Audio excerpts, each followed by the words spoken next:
Bueno, quiero darle la bienvenida y las buenas noches a todos. Es un placer poder contar con ustedes, estar en esta noche en nuestro programa de Medicina y Comunidad al Día, programa que ya tiene más de un año de haber comenzado, en el cual nos hemos reunido en muchas oportunidades trayendo temas bien interesantes, temas de salud, temas de comunidad, pero especialmente temas que nos den a conocer a nosotros como médicos y como personas de comunidad en general, tópicos que nos permitan prevenir, que nos permitan evitar, que nos permitan tratar oportunamente cualquiera de las patologías que se puedan presentar.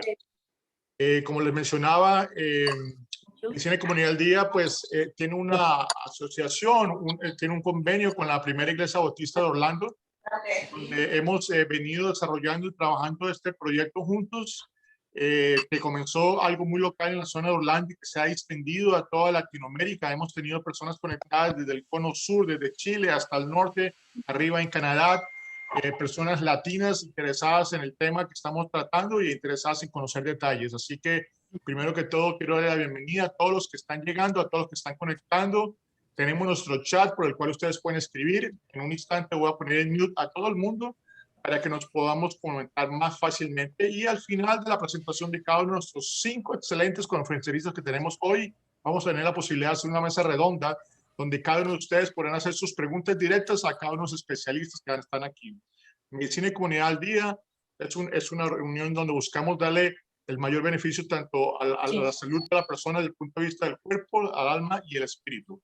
Así que, como todo esto, voy a colocar en mute a todo el mundo y voy a permitir presentarles al pastor principal de la Iglesia Bautista de Orlando, del capítulo hispano, nuestro pastor, Pastor Israel Martín Lemos. Gracias, pastor, por estar con nosotros.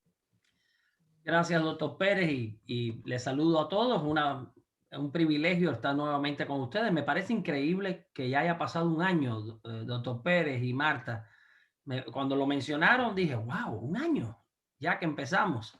Pero nuevamente, como siempre hago a nombre de First Baptist Orlando, quiero agradecerles por la labor que ustedes realizan. No hay nada más cercano, si lo puedo decir así en términos cristianos, que el evangelio, que la labor que ustedes realizan. Porque la labor que ustedes realizan es enfocada en el bienestar de la gente. Y por eso nuestra iglesia y particularmente la comunidad hispana los respeta tanto y apoya y actúa como sponsor o patrocinador de un programa como este. Y nuevamente gracias, doctores Pérez, Marta, por la oportunidad de unos minuticos. Y hoy con la temática de la vista o de los ojos. Yo siempre trato de traer una pequeña cápsula bíblica relacionada con el tema que ustedes después van a exponer. Y no siempre me es fácil, ¿no? Pero vamos a decir que esta temática del cuidado de los ojos y de la vista me es un poquito más fácil que otras temáticas exponerlas. Y sobre todo buscando metáforas que aparecen en la Biblia al comparar la vista física con otros aspectos de la existencia humana, ¿no? Hace 15 años yo era, no sé si puedo decir yo era o yo soy, pero bueno, padecía de miopía y me operaron y quedé, como aquellos dicen, 20/20. Hasta el día de hoy no he tenido que usar espejuelos, pero yo recuerdo, hace 15 años atrás yo vivía en Cuba, mi país natal, y siendo pastor, yo pasaba las vergüenzas más grandes de la vida por causa de la miopía. En medio de una cultura donde todo el mundo se saludaba y demás, lo que me sucedía era que como no veía a la gente, hay veces no saludaba a ciertas personas que veía en la calle, veía en un sitio público y me decían, pastor, lo vi en tal lugar y usted no me saludó. Oye, a mí me da una pena eso. Y entonces yo decidí hacer algo. Yo decidí que todo lo que se moviera alrededor de mí, yo lo saludaba. Y entonces yo iba caminando con mi esposa y alguien, yo veía un movimiento y yo decía, ¡hey! Y lo saludaba. Y mi esposa me decía, oye, niño, eso no es contigo. Bueno, hasta que, o sea, honestamente tuve una miopía fuerte y se me desarrolló un poco más cuando los estudios de diversos niveles universitarios, hasta que después me operaron. Y esto me deja ver a mí cuán importante es cuidar realmente los ojos y la vista. Pero la Biblia habla acerca de diferentes tipos de visión. Yo voy a mencionar así, solamente voy a mencionar 3 y a llamar la atención sobre la necesidad de mantener la salud de la vista. Ustedes son especialistas, van a hablar de la vista física. Yo voy a hablar un poquito más de otro tipo de vista, pero escogí 3 aspectos de visión o del cuidado de la vista que la Biblia presenta. El primero es la vista en cuanto al futuro. Por ejemplo, delante de mí yo tengo un pasaje bíblico que dice la profecía que vio el profeta Habacuc. Los profetas del Antiguo Testamento, cuando presentaban sus profecías en la Biblia, aparece con términos de vista. Y eso quiere decir que el profeta era alguien que veía el futuro. En términos para el día de hoy, eran gente visionarias. Y esa es una capacidad tremendamente importante en la vida. Solo la gente que tiene capacidad de liderazgo puede ver en el presente algo que va a tener una connotación o algo significativo del futuro.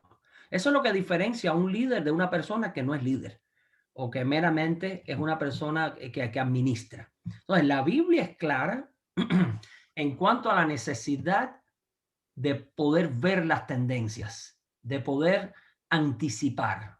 En la vida, si nosotros no anticipamos, tenemos problemas.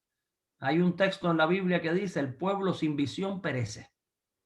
Y nosotros que vivimos en la sociedad de más rápido cambio en la historia de la humanidad, tenemos que ser capaces de ver tendencias, de ver cosas que pueden suceder en el futuro y anticiparlas de una manera saludable. El segundo aspecto es la vista en cuanto a la delegación. Algunos de ustedes que tienen de alguna manera una cultura bíblica conocen el personaje bíblico Moisés. Fue el gran caudillo de Israel, prácticamente, liberó a la nación de Israel, humanamente hablando, de la esclavitud de Egipto.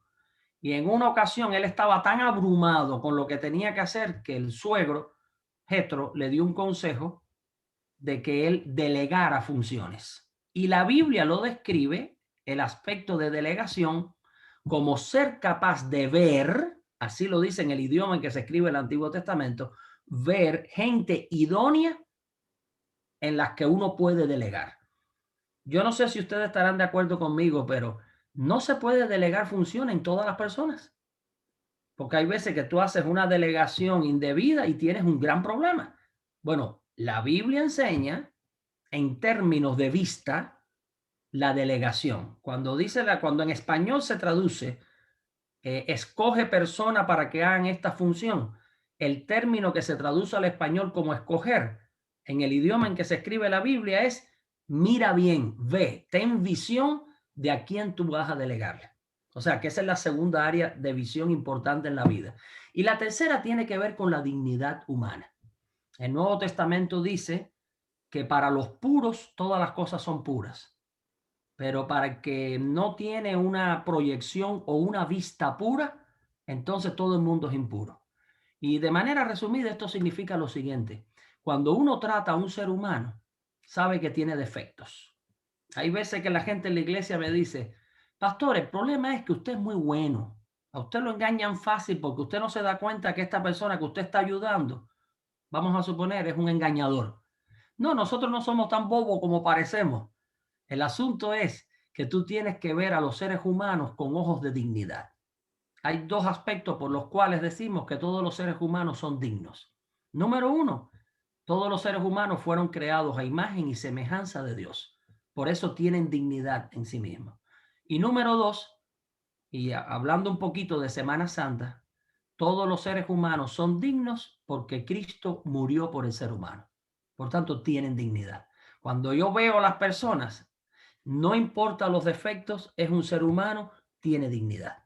Ustedes los médicos son especialistas en ver a las personas con dignidad. No importa, usted cuando viene un paciente, usted no le pregunta por su carácter, usted no es lo más importante qué tipo de persona es, usted lo que está viendo es una gente digna de recibir atención médica. Recapitulando, Uno debe cuidar la vista, obviamente física, debe tener también cuidado especial de otros aspectos de la vista humana, específicamente de la vista en cuanto al futuro, de la vista en cuanto a delegación y de la vista en cuanto a la dignidad de las personas.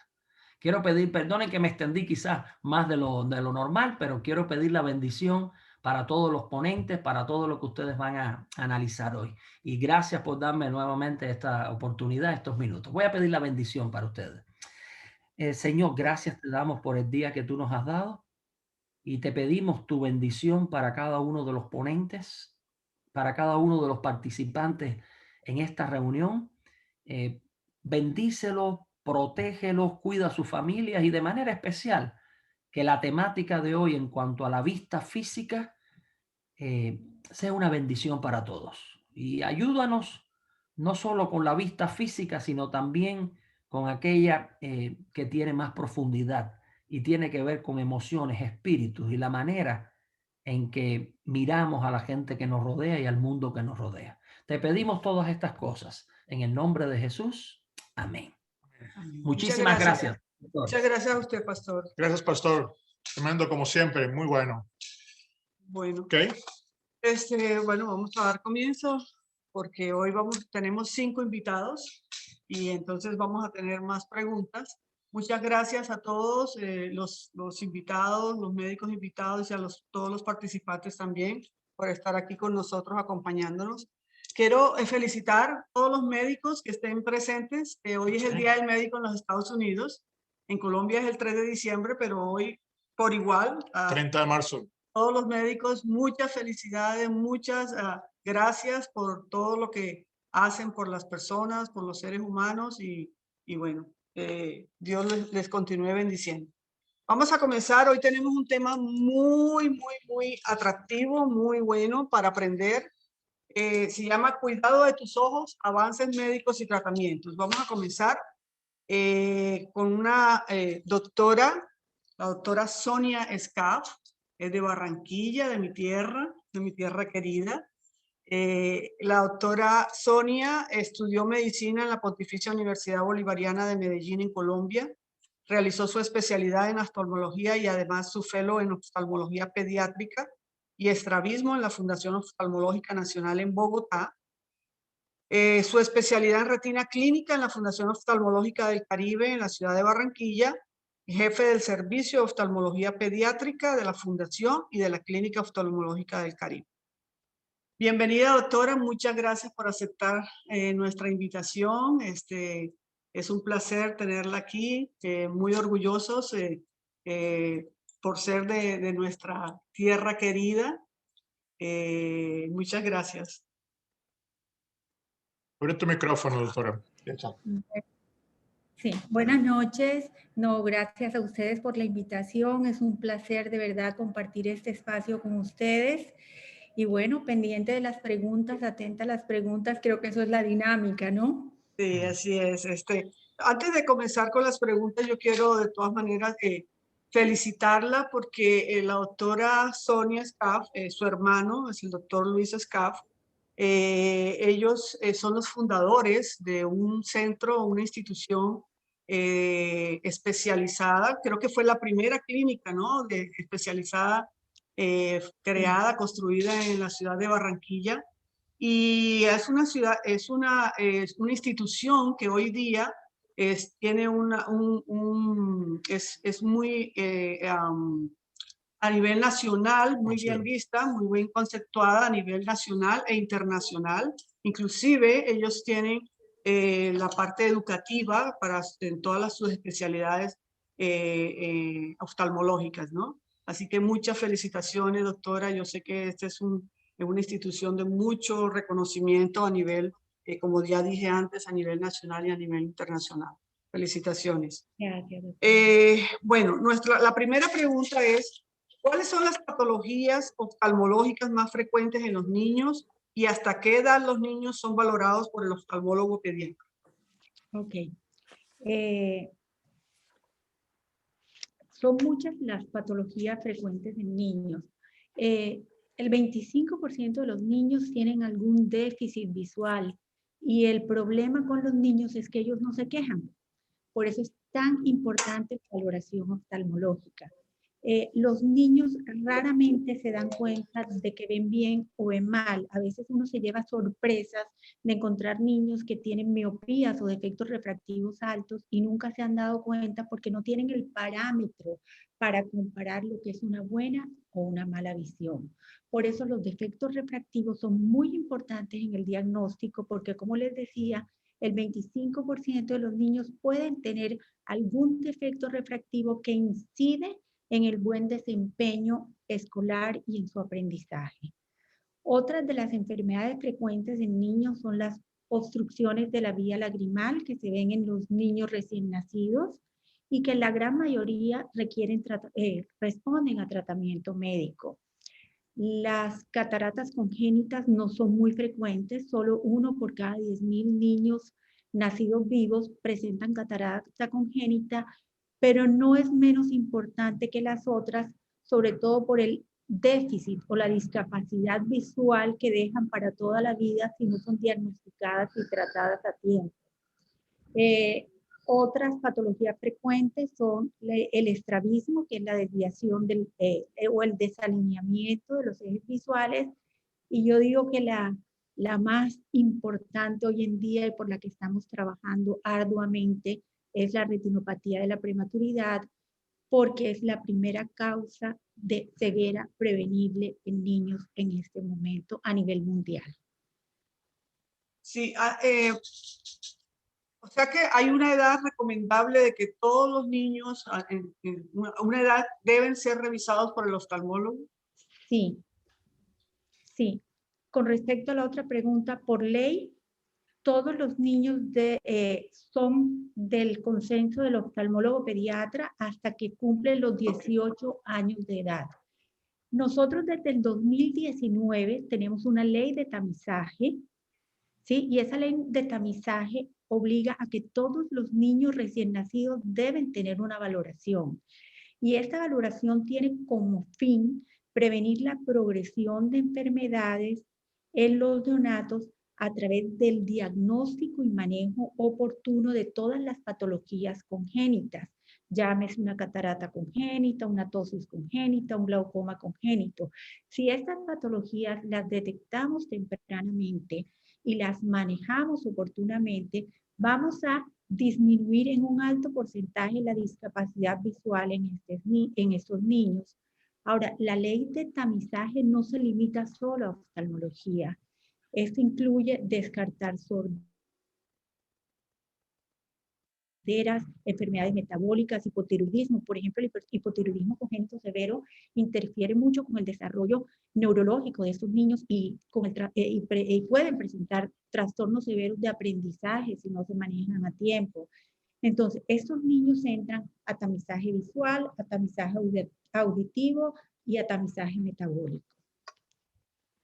Sí, o sea, bueno, eso ya está como una ley, ¿cierto? Pero realmente Sí, el padre no sabe que le hicieron ese examen, o de pronto sí sabe, pero hay una edad en que ustedes recomiendan que todos los niños deben ser revisados, deben ser llevados por primera vez al oftalmólogo, digamos así. Sí, doctora, por ley de tamizaje visual, los niños del primer mes de edad deben ser valorados. De hecho, los niños al salir de las clínicas, ¿sí?, sean prematuros o no, o en la primera consulta con el neonatólogo o con su pediatra de cabecera, ellos le indican una serie de exámenes. Entre ellos, le hacen estudio metabólico, les mandan una valoración oftalmológica y unos potenciales visuales auditivos. Eso está dentro de los exámenes que de rutina se le hacen a todos los recién nacidos. Ok. Y entonces, yo creo que ya me contestaste esa pregunta, pero en los niños prematuros, porque además de, pues, el neonato, pero el prematuro debe ser revisado también por alguna razón, o sea, específica. Sí. Los niños prematuros, y cada día nacen más prematuros, lo que nosotros llamamos recién nacidos pretérminos extremos, que son niños de menos de 1000 gramos y cada día sobreviven más. Estos niños antes no eran viables, era impensable creer que un niño de 500 o 700 gramos lograra sobrevivir. Cada día vemos más prematuros extremos y hay tamizajes. Esto está determinado y esto está definido a nivel mundial, ¿sí? Lo que cambia es el peso y la edad a la cual tamizamos los prematuros en los diferentes continentes. Por ejemplo, en Estados Unidos valoran los niños por debajo de 1.250 gramos, porque hay menos comorbilidades que los países tercermundistas. Nosotros valoramos a todos los niños prematuros de menos de 300, de menos de 2.000 gramos y menos de 36 semanas deben ser valorados en la UCI neonatal. Y acorde a los hallazgos, nosotros tenemos pautas o protocolos determinados de cada cuándo debemos ver esos prematuros. Y la idea es que ningún prematuro sea dado de alta de la UCI sin que sea valorado. El problema de los prematuros es que ellos nacen antes de que la vascularización de la retina se forme. Entonces, como los vasos de la retina no se terminaron de formar en la vida intrauterina, hay dos escenarios.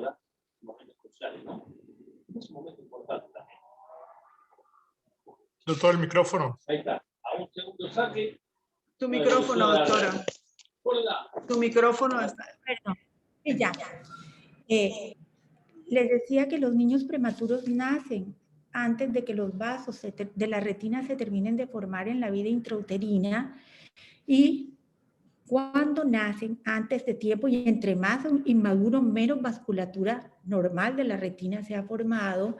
Entonces hay dos escenarios. Uno, que es que los vasos de la retina terminan de formarse espontáneamente sin que nosotros tengamos que hacer nada, simplemente vigilar. Y es lo que llamamos la regresión espontánea de la retinopatía del prematuro. Y otra es que es el límite entre la retina que formó vasos y la retina que no formó vasos, desarrolla la enfermedad del prematuro que tiene diferentes estadios y que si no se detecta y trata a tiempo en los casos en que requieren tratamiento, pueden llevar a desprendimiento de retina y ceguera permanente. Por eso hoy en día hablamos de que la retinopatía de la prematuridad es la primera causa de ceguera prevenible en niños.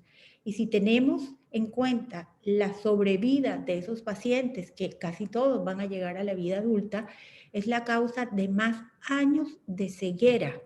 Porque cuando hablamos de ceguera prevenible en un paciente de 70, 75 años con catarata senil, pues sabemos que lo que nos queda de sobrevida en un paciente de estos es mucho menos de la sobrevida de un niño recién nacido. Entonces hablamos de muchos más años de ceguera. Wow. El estrabismo, ahorita que lo mencionaste, antes veíamos muchos niños con estrabismo. ¿Hay avances en el tratamiento de esta patología? Bueno, han cambiado los conceptos. Antes la gente miraba el estrabismo como algo puramente estético, ¿sí? Y la principal meta o la principal función del manejo del estrabismo es la parte funcional. Los ojos están diseñados para que ambos vean por igual. Los ojos no son, como le digo yo a mis pacientes, los ojos no son como las manos, que yo si soy diestra, pues manejo mucho mejor la mano derecha que la izquierda. Así operemos con las dos manos y simultáneamente siempre tenemos una mano que trabaja mejor que la otra. Los ojos están diseñados para ambos tener una visión 20/20 y esa es la primera meta del manejo del paciente con estrabismo. Cuando ya nosotros sabemos que un paciente está viendo bien por ambos ojos, trabajamos en la alineación de ambos ojos, porque también los ojos están diseñados para que un ojo le colabore al otro. Entonces, el manejo del estrabismo, bien sea quirúrgico con gafas, depende del estrabismo que sea, es restaurar la capacidad de visión binocular. Los seres humanos tenemos visión binocular, usamos los dos ojos simultáneamente y recibimos dos imágenes, una en la retina del ojo derecho y otra en la del ojo izquierdo, que el cerebro logra fusionar, unir para que veamos una sola imagen. Ahora, hay diferentes tipos de estrabismo. No todos los estrabismos son congénitos. Los estrabismos congénitos los operamos tempranamente. Lo ideal es operarlos antes del año de edad. Pero hay otro tipo de estrabismos que son los estrabismos divergentes, que es el paciente que desvía los ojos hacia afuera, que se operan cuando el estrabismo se está descompensando, o los estrabismos adquiridos, que son estrabismos paralíticos, que vemos, por ejemplo, en los pacientes que tienen parálisis de los nervios craneanos o pacientes diabéticos que hacen parálisis del sexto nervio craneano. Y hay otro tipo de estrabismo, que es el estrabismo acomodativo, que es el de los pacientes que tienen hipermetropía, y ese estrabismo se maneja con gafas. Entonces, hay diferentes clases de estrabismo y acorde al tipo de estrabismo que tiene el paciente es el manejo. ¿Podrías enseñarnos qué es la ambliopía y cómo se trata? ¿Cómo se come? Bueno, la ambliopía, ojo perezoso, y es de los hallazgos muy frecuentes en oftalmología, y el ojo perezoso se da porque no se usa. El niño tiene la capacidad de que, a pesar de tener un ojo anatómicamente sano, puede suprimir ese ojo, y al suprimirlo no recibe el estímulo visual y no desarrolla visión. Recordemos que el desarrollo visual es hasta los 9 años. Si el niño no usa ese ojito no desarrolla visión, y después de los 9 años no podemos hacer mucho. Entonces, por eso es importante el diagnóstico temprano de la ambliopía. Y desafortunadamente los pacientes que tienen ambliopía no se dan cuenta. Ni los niños ni los padres se dan cuenta, porque como tenemos dos ojos, resulta que si yo veo bien por el ojo derecho y el ojo izquierdo es perezoso, nosotros no pasamos todo el tiempo tapándonos un ojo a ver si vemos mejor por un ojo que por el otro. Entonces, la única persona que se puede dar cuenta realmente es el optómetra o el oftalmólogo. Entonces, la definición de ambliopía es un ojo que tiene menor agudeza visual por falta de uso, por falta de estímulo neurosensorial, porque estamos hablando de un ojo anatómicamente sano. Entre más temprana se detecte la miopía, más rápida es la respuesta de recuperación visual, porque sabemos que la plasticidad cerebral en un niño pequeño es mucho mayor que en un niño más grande. Entonces, por eso hacemos todo el tiempo campañas de ambliopía. Yo pienso que la mejor forma de ejercer medicina no solo es curar. Yo pienso que la mejor forma es prevenir, y la manera de prevenir es educar a la población, que es lo que ustedes están haciendo con esta labor, educar a los padres y hacerlos conscientes de la importancia de consultar tempranamente, de hacer controles anuales a los niños, aunque parezcan sanos, ¿sí? Porque la única manera de detectar todas estas enfermedades es que las valore el oftalmólogo. Un niño que llega al mes de edad donde un pediatra, el pediatra difícilmente va a decir que el niño tiene una catarata congénita o le va a ver una anomalía en el nervio óptico, porque esa no es su especialidad. Cada uno está preparado para diferentes cosas, y por eso la importancia de educar a nuestros colegas, así como los neonatólogos nos educan a nosotros y trabajamos en equipo en los programas de retinopatía de la prematuridad, pues también nosotros tenemos que transmitirle a ellos nuestros conocimientos para que ellos entiendan la importancia de remitir a los pacientes a valoración oftalmológica, aunque no tengan ninguna queja visual. Wow. Bueno, podríamos quedarnos toda la noche hablando de oftalmología pediátrica, pero no se me vaya, doctora, porque todavía tenemos más preguntas. Por favor, todas las personas que tengan preguntas pueden ir haciéndolas en el chat, o al final también levantar sus manos. Vamos a continuar porque tenemos ya también varios médicos Claro que listos sí. para hablar. Bueno, me tocó hoy el placer de presentar a un colega, de hecho, local aquí de nuestra ciudad de Orlando, como es el doctor Jaime Membreno, a quien le pido para que conecte su micrófono. El doctor Jaime Membreno es un especialista oftalmólogo, como todos los que estamos invitados en esta noche. Él estudió medicina en la Universidad Temple University en Filadelfia, así como también hizo su residencia de oftalmología en el mismo hospital. Él es la tercera generación de médicos oftalmólogos de su familia. Hizo una subespecialidad en retina y cirugía de vítreo en la Universidad de Yale. Ha sido profesor de oftalmología, obviamente, en la Universidad de Yale University, en el Central y South Florida University, a eso me refiero a Orlando y Tampa, así como también hace parte del cuerpo médico, o hizo parte del cuerpo médico de la Fuerza Aérea de los Estados Unidos, a donde prestó su servicio militar.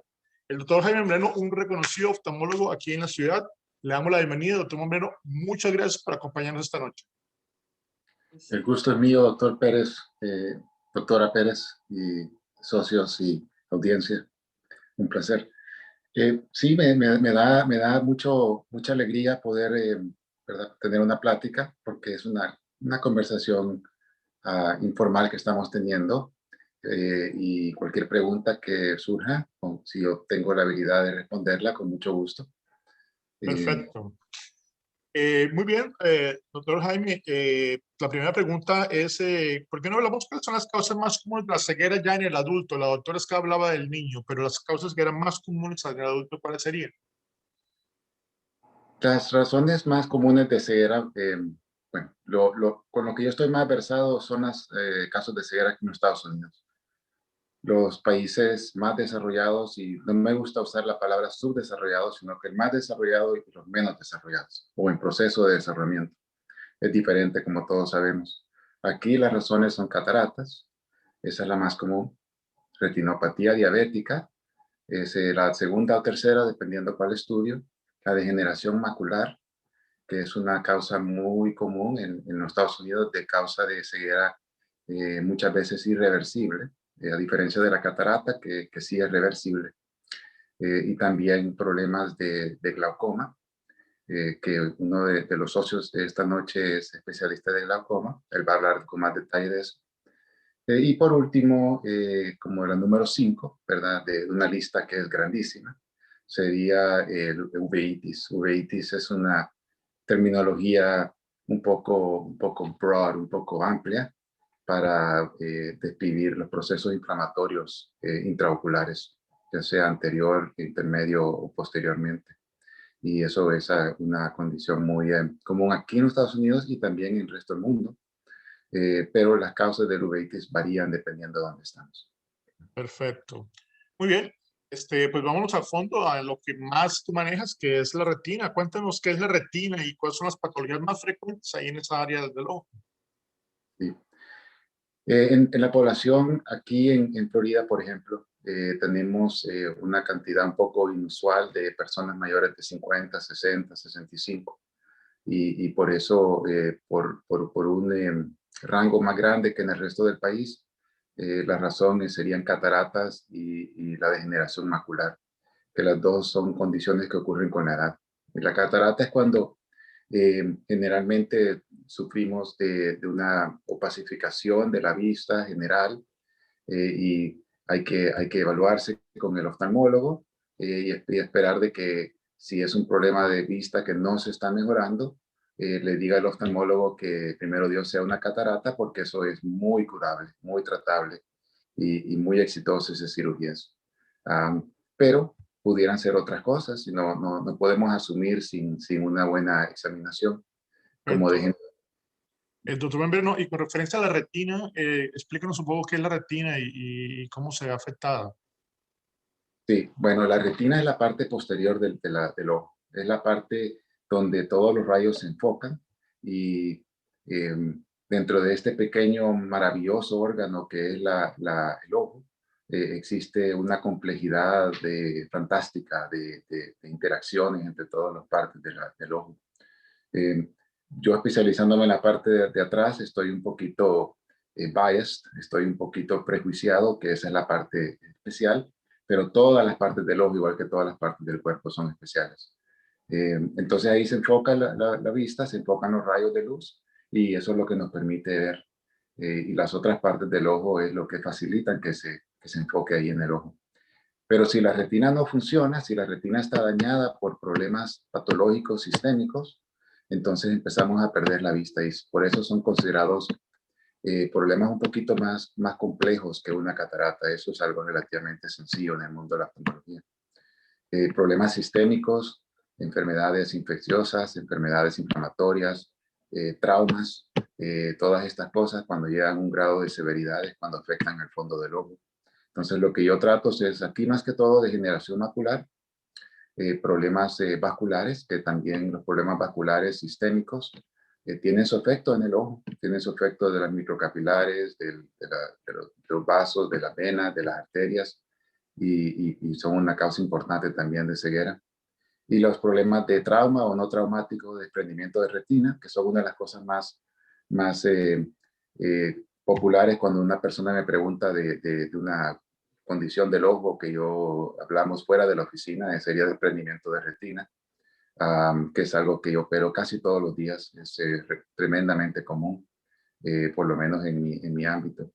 Pero es muy tratable en su gran mayoría de casos, es muy curable, es un procedimiento quirúrgico que tiene mucho éxito si se encuentra apropiadamente, temprano, pero como todo, a evaluarse, a no asumir cosas sin tener la evaluación de un médico y solo así podremos saber el específico de cuál es el pronóstico y las opciones, etcétera. Perfecto. Una de las patologías más comunes, y bueno, en el caso mío, mi especialidad como cirujano pediátrico, yo veo mucho del problema diabético. Sé que una de las especialidades que también ve bastante diabéticos son los oftalmólogos. ¿Por qué no hablamos un poquito de esa retinopatía diabética? Cuéntanos un poco cómo se trata, cómo se previene, cómo se evita que la cosa siga empeorando. Sí. La diabetes es un poco más común entre los hispanos bueno, asumo de que la mayoría de los presentes hoy somos hispanos, que comparado a la población no hispana. Hasta un grado de que 30-35% de la ceguera en ciertos estudios es atribuida a la retinopatía diabética dentro de los hispanos aquí en Estados Unidos.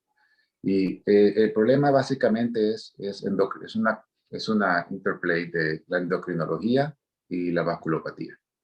Y el cuidarse con el endocrinólogo, con el médico general, ponerle atención al el cuidado sistémico y tener un chequeo oftalmológico por lo menos una vez al año, aunque no tenga síntomas visuales.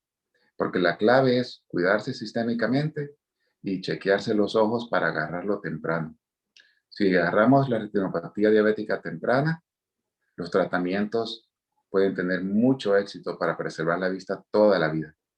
Y si lo agarramos tarde, bueno, entonces tenemos que hacer una excursión a veces a la sala de cirugía y hacer todo lo posible para tratar de salvar ese ojo, a veces con éxito y a veces con éxito limitado.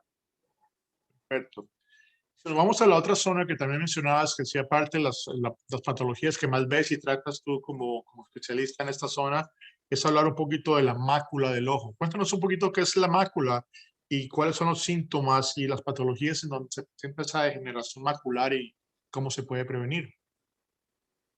La mácula es lo que le llamamos el centro de la vista.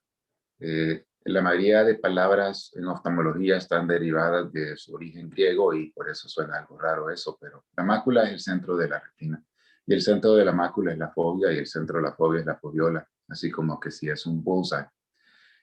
La mácula, siendo el centro de la retina, es con lo que vemos el centro de la vista y los problemas de degeneración de mácula afectan el centro de la vista. Pueden causar una pérdida de vista legal en que se pierde la habilidad de leer, de ver los detalles, de ver esas expresiones de las personas amadas que queremos o de poder leer y tener los detalles de la vida. Pero se preserva la periferia de la vista generalmente en la degeneración macular. Hay excepciones a eso, pero en general. Afortunadamente, cuando yo estaba terminando mi fellowship y la residencia, surgieron avances en que tuvimos la oportunidad farmacológicamente de arrestar la progresión de ciertos tipos de degeneración macular, que es cuando empieza a sangrar, cuando empieza a haber exudados, cuando empiezan a haber una degeneración macular que creo que en español se llama degeneración macular mojada. Y por favor, mis colegas de Colombia, corríjanme en eso, pero aquí es bueno.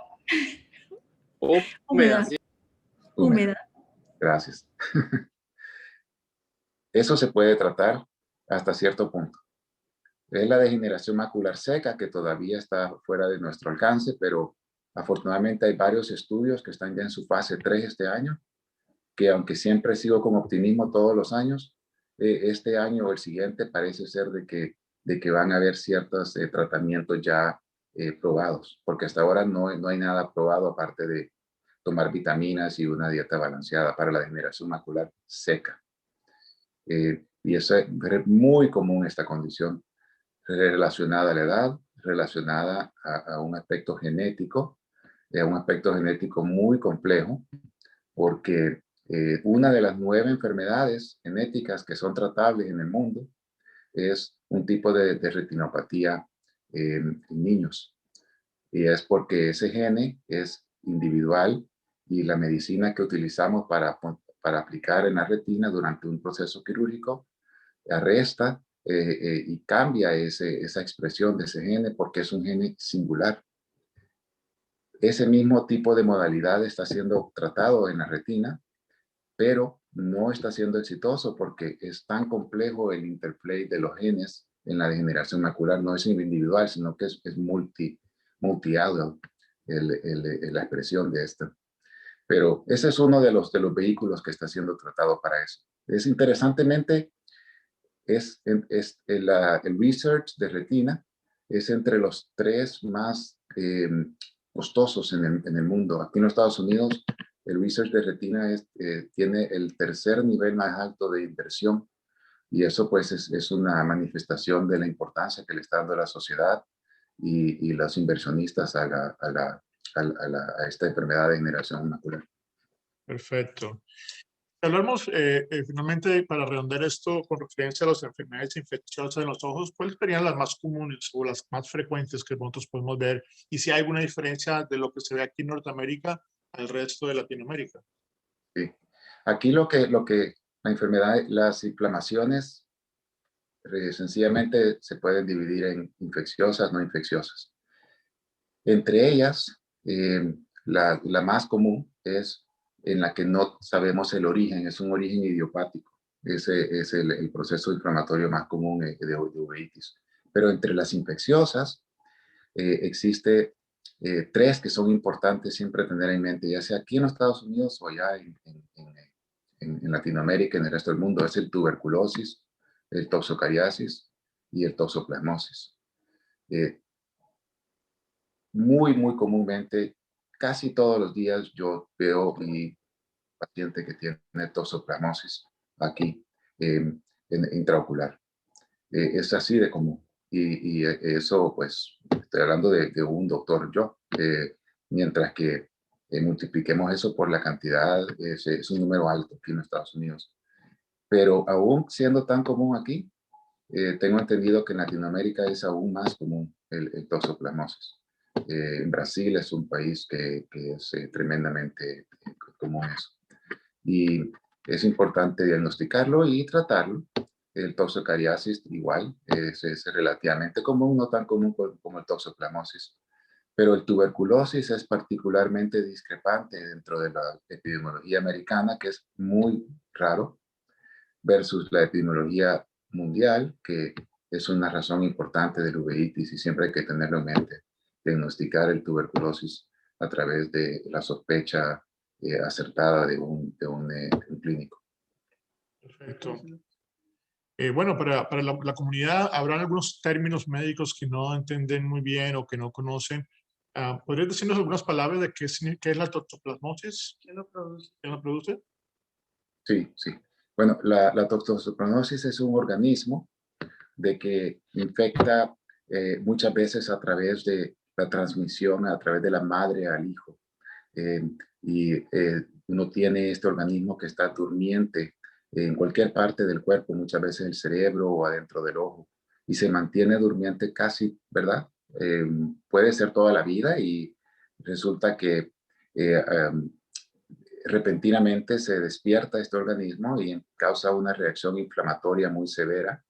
Si el organismo se durmió en el centro de la vista, en la mácula, eso causa una cicatriz visualmente importante.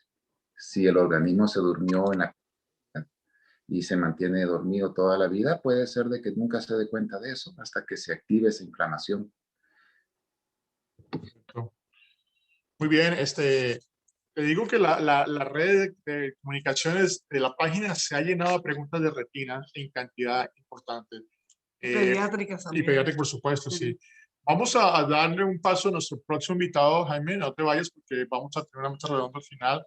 Es un tema apasionante y pues sé que muchas personas tienen múltiples preguntas para esto.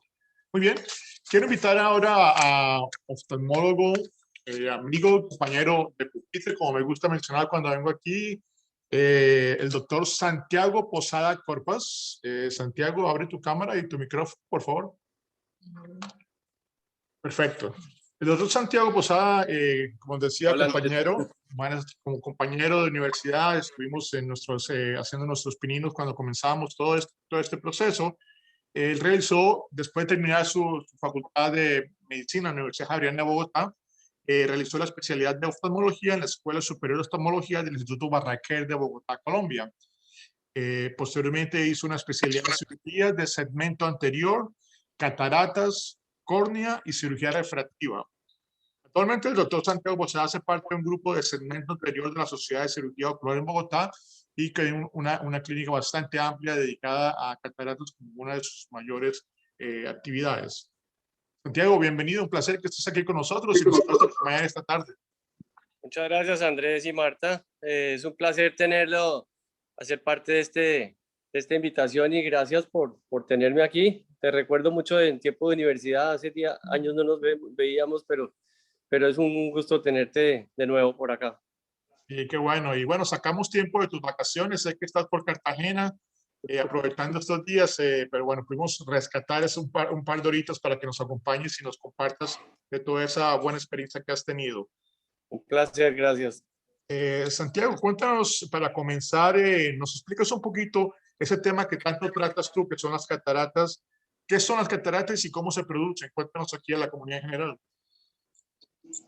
La catarata es una opacificación de un lente, que es el cristalino, con el cual todos nacemos de manera natural y que comúnmente con el paso de los años vamos a tener una opacificación.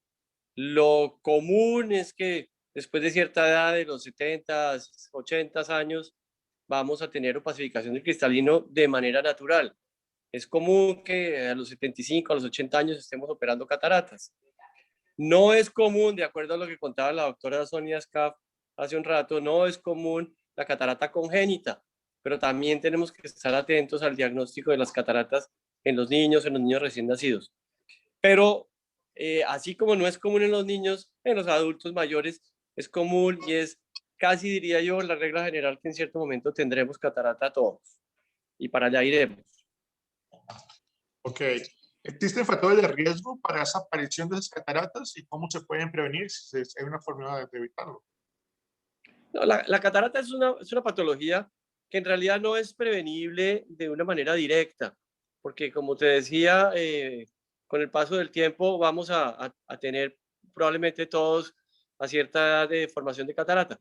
Sin embargo, pues se busca que no haya catarata a tempranas edades. Parte de la prevención es un poco el bloqueo de los rayos ultravioleta, uso de gafas en los computadores, uso de gafas para conducir, uso de gafas de protección solar, uso de sombreros, de gorras para protegernos un poco de la luz solar, pero también el control metabólico, el control de las personas diabéticas, de las personas que tienen problemas de tiroides y una vida sana en general nos va a permitir tener más años de buena visión que nos protejan de la formación temprana de cataratas y por supuesto, como decía nuestro colega especialista en retina, por supuesto para evitar también problemas que nos puedan afectar la retina y en especial la mácula, que puede ser ya una causa menos fácil de tratar que lo que hacemos con la corrección de las cataratas.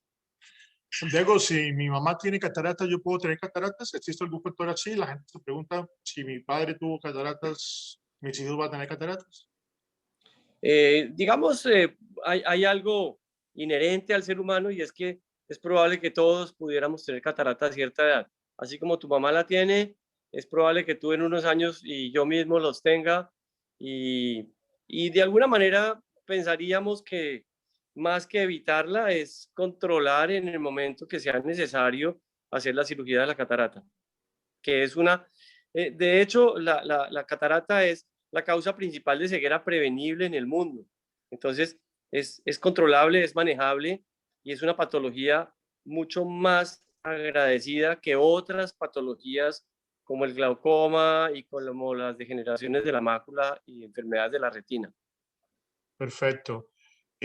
Cuando la cirugía se indica, no sé si siempre se indica la cirugía o no, pero cuando la cirugía se indica, ¿cuáles son los métodos más comúnmente utilizados para esto? Hoy por hoy, las cirugías de las cataratas las hacemos normalmente de manera rutinaria por incisiones pequeñas, por heridas pequeñas. Eso permite, la incisión pequeña permite que la rehabilitación visual, la recuperación de la visión de la persona sea mucho más rápida, sea mucho más agradecida y que la incapacidad que ofrece el posoperatorio sea muy pequeño o prácticamente ninguno. Una persona que supera hoy por hoy puede hacer su vida de manera casi natural al día siguiente, a los 2 días, sin mayor incapacidad. Y para el paciente eso resulta supremamente agradecido. Y si es una persona mayor que no necesitamos incapacitarla o que puede retornar a su actividad física normalmente y a su rutina, pues de manera rápida, pues el paciente va a estar muy complacido de una recuperación visual muy rápida y sin prácticamente ninguna incapacidad. Hace muchos años teníamos que hacer incisiones grandes, incisiones con muchos puntos de sutura que había que quitar a los 3 meses y los pacientes se recuperaban su mejor visión al tercero o cuarto mes. Hoy por hoy es muy rápido. La cirugía de incisión pequeña es la incisión que es la facomulsificación, en la que implantamos un lente intraocular, pues permite esa recuperación rápida. También hacemos cirugías con láser de femtosegundo para la remoción de la catarata, que ofrece algunas ventajas relativas sobre la recuperación y sobre la predicción del resultado, pero que para el paciente tampoco ofrece una diferencia mayor. Hacemos incisiones grandes cuando se trata de cataratas extremadamente avanzadas, que esperamos que ningún ser humano hoy por hoy tenga que llegar a un estado tan importante de cataratas, porque quisiéramos operarlos más tempranamente sin mayor inconveniente. Cuando se operan las cataratas, ¿la catarata se puede reproducir después cuando ha sido operado? No, la catarata no se reproduce. La catarata se extrae ese lente que se volvió opaco y se va a reemplazar por un lente intraocular. Ese lente intraocular va a durar el resto de la vida de la persona, probablemente sin ningún problema. Lo que pasa en gran cantidad de los casos, casi que de manera rutinaria, la cápsula que sostiene el lente intraocular, con el paso del tiempo en el postoperatorio, va a sufrir una opacificación y en ese momento se hacen un pequeño procedimiento de láser para abrir un orificio detrás del lente y que la transparencia se retorne a su estado natural. Pero no se reproduce la catarata. Perfecto. Eso es un comentario al margen. En un chat que tengo con compañeros del colegio, obviamente me gradué del colegio hace más de 30 y pocos años, escribió algo. Fui y me hicieron una incisión, una iridotomía se llama, para prevenir la catarata. ¿Qué es exactamente eso? No, la iridotomía con láser es un procedimiento que se hace en personas que tienen una estrechez en el ángulo de la cámara anterior para prevenir un problema de glaucoma, más que de catarata. Okay. Básicamente es para prevenir glaucoma de ángulo cerrado o de ángulo estrecho, pero no de catarata. No de catarata, perfecto. Hablamos un poco de córnea. Cuéntenos qué es la córnea y cuáles son esas patologías más frecuentes que tú ves cuando tratas la córnea. La córnea es el lente más importante que tenemos en el ojo, es el que está en contacto con el aire, con el párpado, y es un lente transparente. Es un lente con unas calidades ópticas muy importantes. Aprendemos más y más cosas de la córnea. La investigación en córnea es enorme Y la córnea normalmente con el paso del tiempo no va a sufrir opacificación. Hay enfermedades de la córnea, hay patologías congénitas que hacen que la córnea pueda deteriorarse. Hay algunas enfermedades que vemos con mucha frecuencia, como problemas de queratocono, que hace que necesitemos procedimientos de reconstrucción de la simetría de la córnea con implantes de algún tipo de segmentos de material acrílico, o cuando hay patologías de estas ya en grado extremo, necesitamos hacer trasplantes de córnea. Pero la idea es que no lleguemos a estados extremos si podemos prevenirlo en los pacientes de manera temprana, este tipo de patología. Perfecto. Sí, imagino que ya es un comentario, la tecnología que consigues en este momento en Estados Unidos y en Colombia para tratar la córnea es muy similar. Pues mis colegas colombianos me darán la razón en este momento, pero en realidad en Colombia tenemos toda la tecnología que es necesario, no nos está faltando nada, todo lo que tenga que ver con tecnología de diagnóstico y con tecnología quirúrgica, pues toda la hemos logrado adquirir. Ya tú lo dijiste hace un rato, el centro de los centros en Barranquilla, particularmente que nos representa aquí la doctora Sonia Scaff, son modelos de mostrar. Nosotros en Bogotá hemos liderado la Sociedad de Cirugía Ocular y son instituciones que han crecido gracias al esfuerzo de muchas personas, de muchos científicos y por supuesto de nuestros pacientes que han creído en lo que hacemos. Pero en realidad disponemos de toda la tecnología y en la medida que la tecnología siga progresando y avanzando, esperamos poder adquirirla y estar trabajando con lo que toca, que no nos falte nada al respecto. Bueno, qué bueno. Bueno, una de las cosas que queremos también con conversatorios como esto es para que tengas, pues, se conozcan entre ustedes que no se conocen y permitan tener contacto. En este caso, colombo-americano, tenemos 2 conferencistas americanos y 3 colombianos. Santiago, no te vayas porque hay muchas preguntas más para ti. Quiero que nos acompañes a la mesa redonda y quiero darle paso a nuestro próximo invitado. Muchas gracias, Santiago. Muchas gracias, ok, muchas gracias. Recordarles, vayan escribiendo las preguntas, ya hay bastante, pero para que al final poderlas leerlas todas, Claro que sí. que nos alcance el tiempo. Perfecto. Bueno, otro invitado muy especial y que nos acompaña también aquí de nuestra zona de los Estados Unidos, en la Florida, tengo el honor de presentar al doctor Javier Pérez. Primos, ¿somos primos, Javier? ¿No? Andrés Pérez, Javier Pérez. No he mirado el árbol genealógico. Abre tu micrófono, Javier. Tu micrófono está cerrado, doctor Javier Pérez. ¿Sigue cerrado tu micrófono? Está cerrado. Hay algo en el link que tienes que abrirle. Tienes que abrir el micrófono.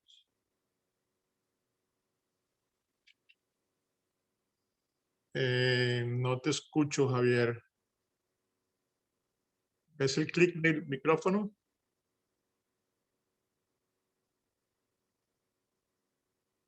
En la pantalla, en la parte inferior, hacia la izquierda, ahí. Ahí tiene que estar abierto. Ahora ponle volumen, creo, o conectándole. No.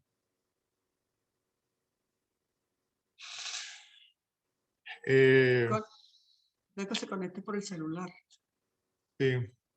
Vamos a intentar si Javier Pérez se conecta otra vez. En este momento está solamente... De pronto, Javier, si coges uno de los teléfonos de clic y lo haces por celular, sale directo el sonido.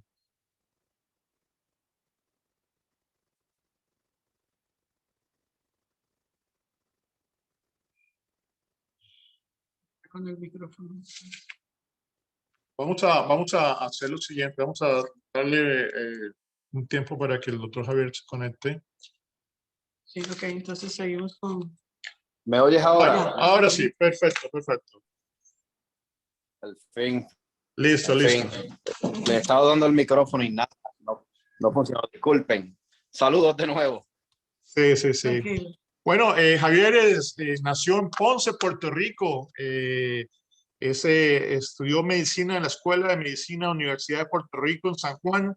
Sirvió también en la Marina de los Estados Unidos como miembro del Cuerpo Médico de la Armada. Realizó su residencia de oftalmología en la Universidad de la Florida en Gainesville, o sea que es Gator. Hizo su fellowship en glaucoma en la Universidad de Emory en Atlanta, Georgia. Go Gators. Exacto, Gator. Y es un fundador de la clínica Orlando Eye Specialists. Gracias, Javier, por acompañarnos. Buenas noches y qué bueno que esté con nosotros. Igual, y gracias por invitarme. Perfecto, vámonos directo al grano. Hay muchos temas en oftalmología que son bien apasionantes. El que tengo contigo es uno muy apasionante, como es el glaucoma. ¿Quieres hablarles un poquito qué es el glaucoma y explicarles qué es lo que está sucediendo con el ojo con un glaucoma? Pues la manera, disculpen, para mí es más fácil explicarle a un paciente lo que es la glaucoma, pues es una condición en la cual usualmente la presión del ojo está elevada y el daño final, ¿verdad? El daño resultante es, pues, ¿verdad? Daño al nervio óptico, que sería como quien dice, pues ese cable, ¿verdad? Que conecta al ojo con el cerebro, se va afectando y viene pérdida de visión como consecuencia que tiende a ser irreversible en este caso. Perfecto.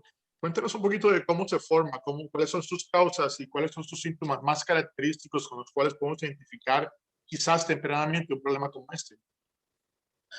Pues hay diferentes tipos de glaucoma y depende de la presentación. Yo diría que ¿verdad? La presentación más común en el caso de la glaucoma es lo que se conoce como glaucoma de ángulo abierto.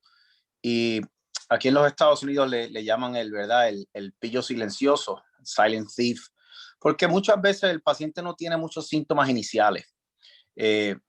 Muchos de estos pacientes muchas veces se diagnostican, pues quizás van a un optometrista o una clínica, ¿verdad? Un examen de rutina y pues le encuentran la presión elevada o daño en el nervio.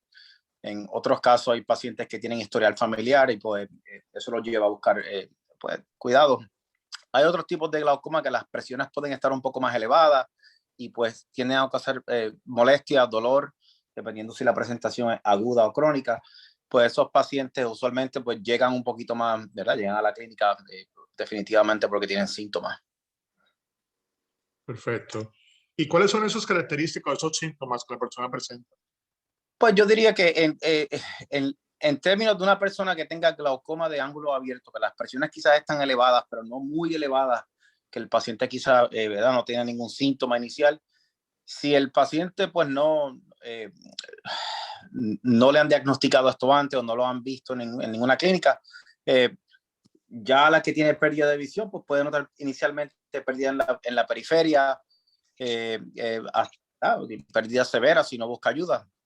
En casos de pacientes que tengan ataques agudos de glaucoma de ángulo cerrado, de ángulo narrow angle, ¿verdad? Ángulo angosto, o pacientes que sean diabéticos y tengan problemas con glaucomas asociadas a la diabetes, que pueden ser dolorosas, pues si las presiones están elevadas, pues tienen dolor en el ojo, ¿verdad? Presión, vista borrosa, sensitividad a la luz, diferentes síntomas que llevan al paciente a buscar, ¿verdad? Ayuda. ¿Y cómo se hace ese diagnóstico? ¿Qué tiene que hacer la persona o qué haces tú como oftalmólogo para llegar al diagnóstico?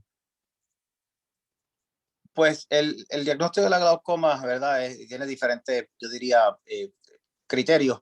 El que uno tenga una presión elevada o moderadamente elevada no necesariamente significa que tiene glaucoma. La definición, ¿verdad?, de la glaucoma requiere que haya daño ya al nervio óptico y pérdida de visión documentada. Obviamente hay pacientes que llegan que tienen presiones elevadas que si no se tratan desarrollan glaucoma, pero si llegan temprano y no tienen todavía ningún tipo de daño, se pueden tratar y en este caso evitamos pérdida de visión. Pero definitivamente es una condición crónica que requiere mucho seguimiento, puede ser un poco frustrante para el paciente en términos de que, ¿verdad? Hay que utilizar medicamentos, puede que requiera cirugía. Los medicamentos, especialmente acá en los Estados Unidos, pueden ser costosos. El medicamento puede tener efectos secundarios que le molesta el ojo, ¿verdad? Que le reseca el ojo. que definitivamente es una condición que hay que, como oftalmólogo y como especialista, requiere mucha reassuring, ¿verdad? Que siempre le esté, ¿verdad? Ayudando al paciente no necesariamente desde el punto de vista médico, sino también, ¿verdad? Emocional, que el paciente se siente que tiene, ¿verdad? Que no va a perder su vista. Yo le preguntaba ahorita al doctor Posada con referencia a catarata. Si decía, si mi mamá tiene catarata, yo puedo tener catarata. Te hago la pregunta aquí. Si mi papá tiene glaucoma, yo puedo tener glaucoma. Definitivamente hay el historial familiar es un factor de riesgo, que es bien importante el diagnóstico de la glaucoma, pero ¿verdad? La genética de la glaucoma es una genética bien variada, con penetrancia distinta dependiendo ¿verdad? De la mutación, que no necesariamente porque usted tenga glaucoma, su hijo va a desarrollar glaucoma, pero definitivamente hay familias que muchos familiares tienen glaucoma y hay otras familias que por ejemplo, tienen la tendencia que brinca una generación, pero el historial familiar, independientemente de cuán fuerte sea, sigue siendo un factor de riesgo importante. Perfecto. Y cuando hablamos de los síntomas de glaucoma, ¿saben algo de los flutters, como hormiguitas, como cosas volando? ¿Esto hace parte del diagnóstico del glaucoma? ¿Se ve eso? Y si eso lo hace sospechar de alguna cosa. No necesariamente. Eso tiende a ser definitivamente una persona que se está presentando con dolor en el ojo, quizás vista borrosa, puede ser que vea flotadores, pero uno sospecha quizás ángulos cerrados, pero los flotadores tienden a ser más una presentación común de problemas en la parte posterior del ojo, en el vitrio o en la retina, pero sigue siendo algo que obviamente como oftalmólogo tienes que ver, porque hay que asegurarse que no hay un desprendimiento de retina en esos casos. O sea, eso le puede producir muchos otros síntomas, no solamente glaucoma, ese tipo de sintomatología. Correcto. Yo diría que la causa más común de tener flotadores es ¿verdad? Impureza en el vitrio, en la gelatina del ojo, seguido quizás por problemas de la retina y luego quizás glaucoma, pero no es la característica común de la glaucoma venir con flotadores. Perfecto, perfecto. ¿Y cómo se trata el glaucoma, doctor?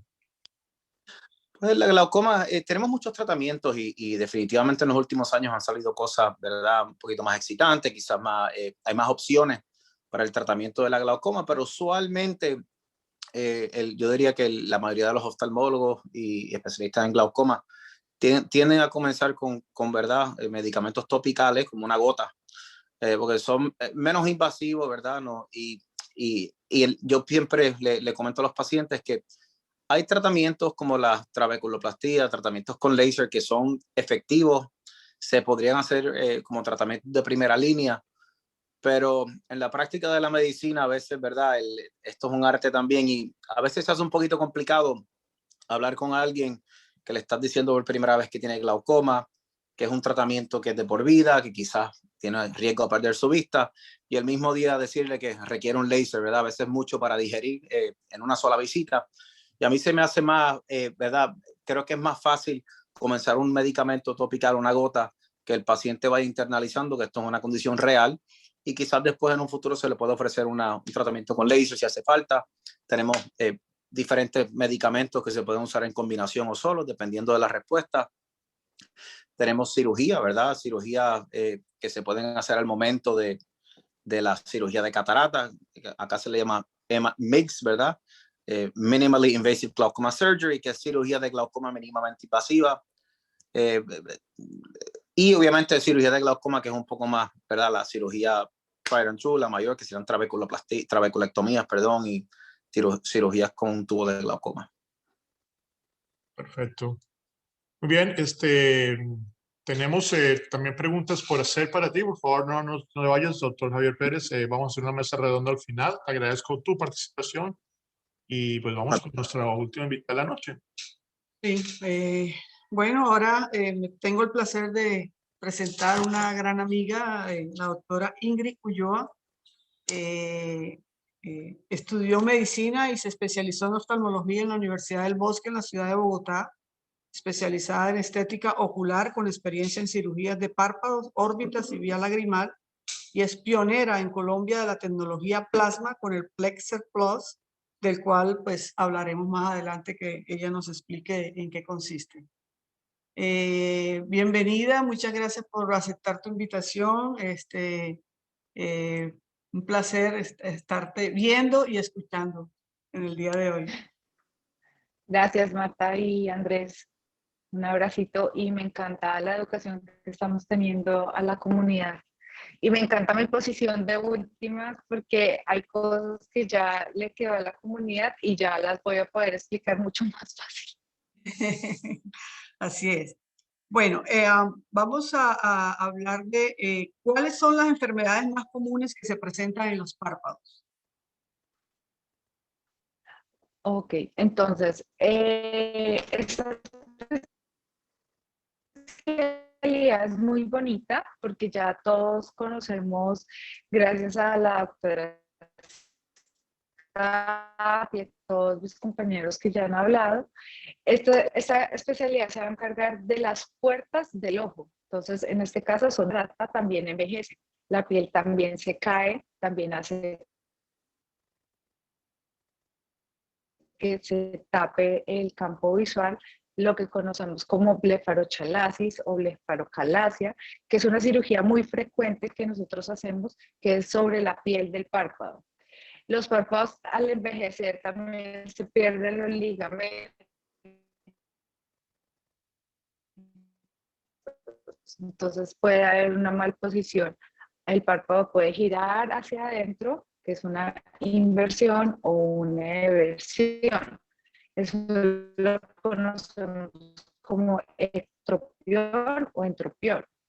Al igual, los músculos también se pueden cansar con el envejecimiento. También hay enfermedades desde el nacimiento.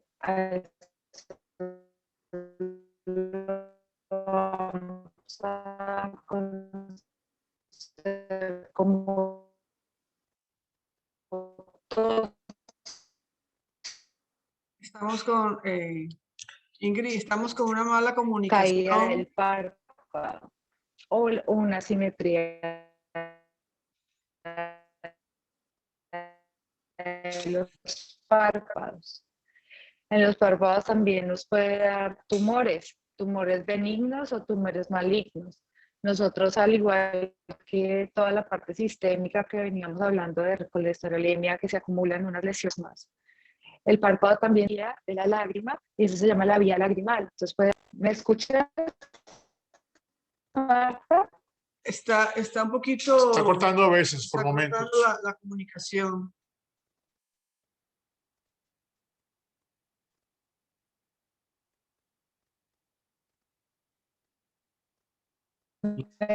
La fuerza de internet está un poquito débil, yo creo. ¿Mejor? Sí, está mejor Sí, ahora. está mejor. Debe ser el internet. Creo que me tocaría hablar sin cámara. Ok. Déjame, vuelvo a intentar. ¿En qué habíamos quedado? Okay. Estás hablando de las patologías benignas y Los malignas tumores, de los párpados. los tumores en los párpados. ¿Ahí mejor? ¿Podría volver a poner la cámara? Ok. Entonces, al igual que como en medicina existen tumores benignos y tumores malignos. Malignos están desde cánceres escamocelular, vasocelular, todos los tipos que conocemos, hasta de acumulaciones de colesterol, que los conocemos como santelasmas, nódulos. Están las patologías más agudas, como el chalacio, el orzuelo. ¿Me escuchas? Sí. Sí, dale. Ok, ya, perfecto. Sí, Entonces, esos serían un grosso modo de patologías palpebrales. Hay una que es muy frecuente, que casi siempre cuando no es tratada a tiempo pueden llegar a nuestra consulta por mis compañeros antes de una cirugía, que se llama blefaritis. Blefaritis es lo que le puedo explicar a mis pacientes como caspa en las pestañas del párpado. Sí. ¿Estás ahí? Sí, estoy acá. Ahorita mencionaste... Está bien. mencionaste el chalacio y el orzuelo, que son muy frecuentes y muy común de que las personas se traten en su casa, no que ponte una cuchara caliente, que ponte esto. ¿Por qué no nos das una diferencia entre el chalacio y el orzuelo y cuál es el tratamiento más indicado en esos casos? Bueno, tratamiento más indicado es una valoración por oftalmología, pero lo que podemos, a grosso modo, para diferenciarlos es en el tiempo. Los dos cursan con un nódulo, pero la gran diferencia es que el orzuelo duele, se pone rojo, hay más molestia por el dolor. En el chalacio hay edema palpebral y hay eritema. Casi siempre se ve como la puntica y en la puntica de las pestañas como si fuera un barrito. Y en el chalacio es la glándula sebácea, que es un poco más profunda, que se va a llenar de sebo y se va a sentir como una induración. Normalmente nosotros mandamos calor y un ungüento y en ocasiones el chalacio hay que entrar y operar y drenar esa glándula que se... O sea, el orzuelo es infeccioso siempre. Sí, el orzuelo casi siempre es infeccioso y el tiempo de evolución es más corto y más doloroso. Ok. Otra pregunta sería, ¿por qué se presenta lagrimeo en el ojo y cómo puede tratarse? Bueno, el lagrimeo puede ser por varias causas. Una muy frecuente y hay que tener en cuenta es cualquier lesión que haya en la córnea. El lagrimeo es intenso y doloroso. Puede haber una abrasión, una úlcera. También el lagrimeo, sobre todo ustedes tienen estaciones en la que aumenta el lagrimeo. También hay que descartar cualquier patología infecciosa como una conjuntivitis. Ya les dije la úlcera corneal, que es muy importante que la vea un oftalmólogo, asociada a dolor. Y también existe pues toda la parte de la vía lagrimal, que es el conducto donde va a llevar la lágrima, es para explicarles hacia la nariz, como cuando lloramos, nos salen mocos, todas esas lágrimas van a salir, que se haya obstruido en alguna parte.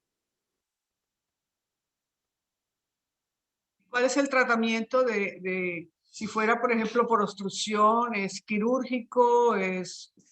Sí, por obstrucción nosotros también contamos con tecnología de imágenes, una dacrocistogramografía, que es tomar unas fotos y observar en dónde está ocluido.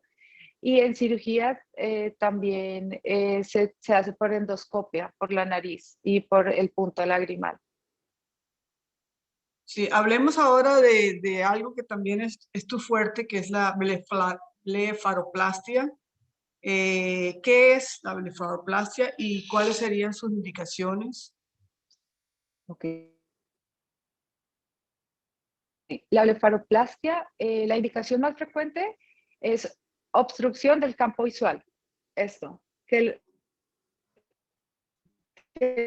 los párpados no nos dejen ver.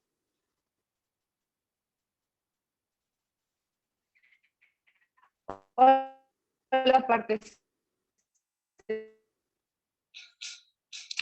Se está frizando otra vez. Entonces hay blefaroplastia. Se está cortando Superior, otra vez. O la blefaroplastia inferior, que son personas que quejan desde las bolsas grasas, o sea, la adecuada. Voy a quitar la cámara. Ok. ¿Mejor, Marta? Sí. ¿Mejor? Sí, sí. Estábamos hablando de los párpados. Entonces, la blefaroplastia superior es una microincisión sobre el pliegue palpebral, o sea, estamos hablando de 7 milímetros hacia arriba, donde las mujeres hacemos el cambio de color cuando nos maquillamos. Es eliminar ese exceso de piel que ha llegado hasta las pestañas para mejorar y rejuvenecer la piel, y con esa eliminación de piel se puede corregir el músculo y resecar las bolsas grasas que tenemos en el párpado superior. Y la inferior la podemos hacer por dos vías, por la infraciliar, que sería debajo de las pestañas, y por adentro del ojo, que es la transconjuntival, para eliminar bolsas y el exceso de piel. ¿Qué riesgos y complicaciones puede tener este procedimiento? Son mínimas, la anestesia es local controlada. Pues yo siempre les recomiendo a mis pacientes pues que preferiblemente, si estamos hablando de las puertas del ojo, sea hecha por un especialista, y pues un especialista que maneje la parte palpebral. Pueden haber tracciones, malas cicatrizaciones, hipercorrecciones. El posoperatorio es corto, es de 10 días, casi siempre es solo edema. No necesitamos tapar los ojos ni nada de eso. Ya. Cuéntanos un poco acerca del Plexer. ¿Plexer es que es el nombre? Sí. Plexer Plus. Plexer Plus, y qué se trata con este aparato, ¿en qué consiste? Plexer Plus es de una casa italiana que es GMV. Ellos empezaron a investigar acerca de cirugía plasmática. El plasma se conoce como el cuarto estado de la materia. Cuando nosotros vemos una vela y vemos el haz de luz, eso es plasma. Cuando hay un rayo y vemos el haz de luz, eso es plasma. Entonces lo que hacemos es una quemadura controlada en la primera capa de la piel. Es mucho menos profundo que un láser. Esa quemadura hace una activación del colágeno que con la edad o con una cicatriz se rompe. Lo que hace la tecnología es atraer los polos para que se vuelvan a unir. Entonces mejora toda la parte de ruptura del colágeno, de las líneas de expresión, de la cara. Nos ayuda para la parte, pues a mí me ayuda mucho para retirar tumores en párpados. Hay algunos tipos de blefaroplastia que se pueden hacer con esta tecnología porque la piel no sobra de más para una cirugía grande, o pacientes que tienen contraindicado una cirugía por antecedente de anticoagulación, o simplemente porque no quieren nada quirúrgico. También nos puede ayudar mucho para eso. Y pues maneja toda la parte de rejuvenecimiento facial. Es completamente corporal también, si quisiéramos verlo por ahí, pero en mi consulta los antelasmas no necesito ya hacer cortes. Simplemente con esta tecnología la costra se cae a los 10 días y la cicatrización es muy buena. Vamos a sacar una cita, una consulta. Ok, bueno, no te vayas. Vamos a comenzar la sesión Acá de preguntas. Hay más preguntas. Sí. Quiero que la doctora Scaff, el doctor Posada, el doctor Javier y el doctor ¿qué me falta? Jaime, estén con los micrófonos abiertos. Si la doctora ¿Estamos? Sonia está por ahí. Sí. Sí, Aquí estoy. ok. Perfecto. Sí, tengo una primera pregunta para la doctora Sonia, y es de una doctora pediatra, la doctora Yadira Bayona, que está aquí en los Estados Unidos. Hola, Yadira. Dice, ¿podrías hablar sobre genética RB1 y retinoblastoma? ¿Cuáles son los enemigos cuáles son los screenings muy importantes para prevenir el retinoblastoma? Bueno, te voy a contar que mi fuerte no es retinoblastoma, esa área no la manejo yo en la institución, así que no soy la más conocedora del tema. Soy muy sensible a la parte tumoral y eso lo maneja otra de mis colegas del servicio. De lo que te puedo avanzar en cuanto al manejo más que todo de retinoblastoma, eso que estamos haciendo hoy en día, además de los estudios genéticos, sobre todo en glaucoma, en retinoblastomas bilaterales, y en retinoblastomas con historia familiar, además del estudio genético, hoy en día hemos avanzado muchísimo en el manejo de retinoblastomas. De hecho, el concepto de lo que queríamos en el manejo de retinoblastoma ha cambiado. Antes hablábamos de salvar vidas, hoy en día hablamos de salvar función visual.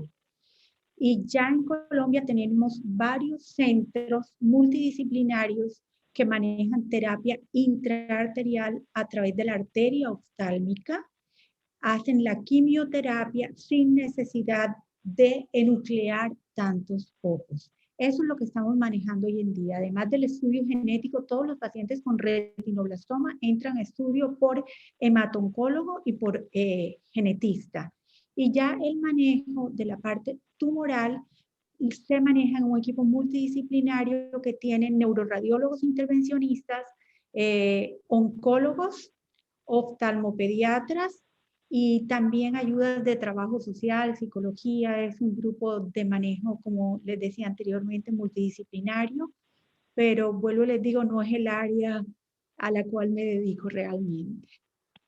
Perfecto. Aquí hay otra pregunta, no sé quién podría contestarla. Dice, ¿qué posibilidad de recuperación hay de recuperar la visión en una persona que tuvo lesión al nervio óptico debido a un coágulo por una isquemia transitoria?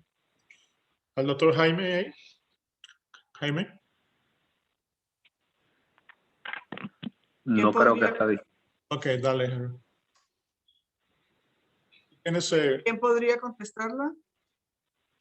Bueno, en cuanto a los problemas de nervio óptico, hay varias causas de atrofia óptica. Hay causas neurológicas, hay causas oclusivas a nivel de la retina, los pacientes que tienen oclusiones de la arteria central de la retina, los pacientes con oclusiones venosas severas de la retina.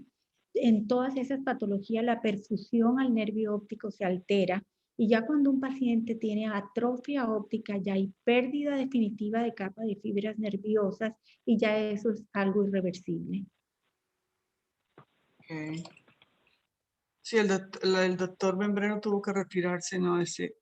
¿Cómo se podría prevenir la ambliopía en una etapa temprana? Lo primero, haciendo el diagnóstico, ¿sí? La causa más frecuente de ambliopía es la ambliopía por estrabismo. Y la segunda causa más frecuente es por defectos refractivos diferentes entre un ojo y otro. Por ejemplo, si tenemos que un ojo tiene una miopía muy leve y el otro ojo tiene una miopía o una hipermetropía muy alta, como les decía inicialmente, el niño tiende a usar el ojo que mejor ve y el otro a volverse perezoso. El tratamiento en esos casos, y entre más temprano se detecte y se trate, es más rápida la respuesta. El tratamiento se hace con parches oclusivos, con esquemas horarios.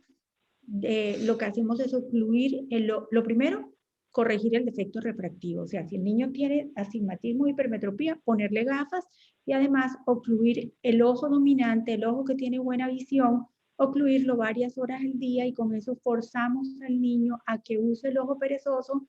Y ese es el desarrollo visual. Uno aprende a ver viendo. Si el niño está usando su ojo con un defecto corregido ya, el niño va a aprender a ver con ese ojo que estaba perezoso. Perfecto. Hay una pregunta aquí, yo pienso que esta pregunta es para el doctor Javier Pérez, y dice, ¿existen avances para el tratamiento del glaucoma? El glaucoma causante de malformación del nervio óptico. Pregunto, ¿esta malformación se puede tratar?